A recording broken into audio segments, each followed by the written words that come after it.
আরে বাপরে বাপ, কি হচ্ছে এগুলো? কি সরকার অবস্থা, করছে আমাদের আমাদের বাড়ির সাথে? মিটার খুলে নেওয়া হচ্ছে, এবার কি হবে তাহলে?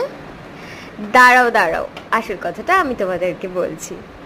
আসলে সরকার থেকে এখন নতুন মিটার দেওয়া হচ্ছে বাড়ি বাড়ি। আগে যে মিটার ছিল তার পরিবর্তে মিটারের গেট আপটা আপনারা একটু দেখে নিন। আমরা সবাই ভয় পেয়েছিলাম বা এখনো কিছুটা আছি, কারণ নতুন জিনিস আসলে কি থেকে যে কি হবে সেটা তো বলা যাচ্ছে না। কিন্তু শুনেছি এতে নাকি বিলিংটা তাহলে কি অনলাইনেই হবে? অনলাইনেই হবে, এটা জিপিআরএস লাগানো আছে। আচ্ছা আচ্ছা।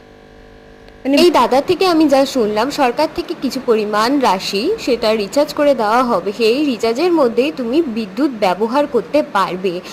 আর এই রিচার্জের টাকা তোমাকে নির্দিষ্ট সময়ের মধ্যে পরিশোধ করতে হবে। প্রতি মাসেই তোমার এই ইলেকট্রিক বিলের অ্যামাউন্ট তোমার রেজিস্টার মোবাইল নাম্বারে আসবে। আর তাছাড়া তুমি নিজে থেকেও চেক করতে পারবে এই ইলেকট্রিক মিটারের বাটন টিপে যে তুমি কত ইউনিট কারেন্ট পুড়িয়েছো বা তোমার বিল কত এসেছে।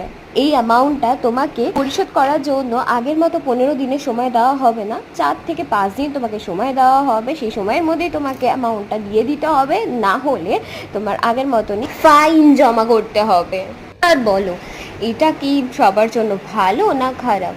তো চলো দাদার কাছ থেকে শোনা যাক এর ভালো গুণটা। বছর বছর রেখে দিচ্ছে, তাদের বিলটাও তো আপনার ঘরে আসতে পড়ছে না, সেগুলো তো হিসাব মতন ভালোই হলো। ভালো হচ্ছে, কিন্তু সবাই তো আর সমান বোঝে না। ওরাই আমার এই নাম্বার দিয়ে ওরা কম্পিউটারে ওরা মারবে, নাম্বার- মারলে আমার এখানে কত উঠেছে সেটা বুঝে নেবে। তোমার সেই সেই অনুযায়ী পাঠাবে, তাই তো? এটা মাসে মাসে পাঠাবে মনে হয়। মাসে মাসেই যাবে। হ্যাঁ মাসে মাসে, কেননা একসঙ্গে তো অসুবিধা। আসলে ওনার কথা শুনে আমি যা বুঝলাম, আগে যারা দীর্ঘদিন ধরে কারেন্টের বিল ঠিকভাবে দিত না বা যারা চুরি করে বিদ্যুৎ ব্যবহার করত, সেই বিদ্যুতের জন্য যে খরচ হতো সেই খরচটা কিন্তু সরকার কোনো না কোনোভাবে আমাদের কারেন্টের বিলের মধ্যে অ্যাড করে দিত, যেটা আমরা টেরও পেতাম না। কিন্তু এবার থেকে আর সেটা হবে না, সেটা আমরা নিজেরাই চেক করে নিতে পারবো। আর আগে যে যত ইউনিট কারেন্ট পোড়ালে যত টাকা দেওয়া মানে কাটা হতো, তার থেকে কিছু পরিমাণ কম কাটা হবে, সেটাই জানতে পারলাম। আমি জানি না এর কতটা সত্যতা। তো নতুন মিটার আমাদের বাড়ি বসে গেছে, তো আপনাদের বাড়িও কি বসেছে কমেন্ট করুন। এতে আপনাদের মতামত অবশ্যই শেয়ার করুন আমার কমেন্ট বক্সে। Thank you for watching.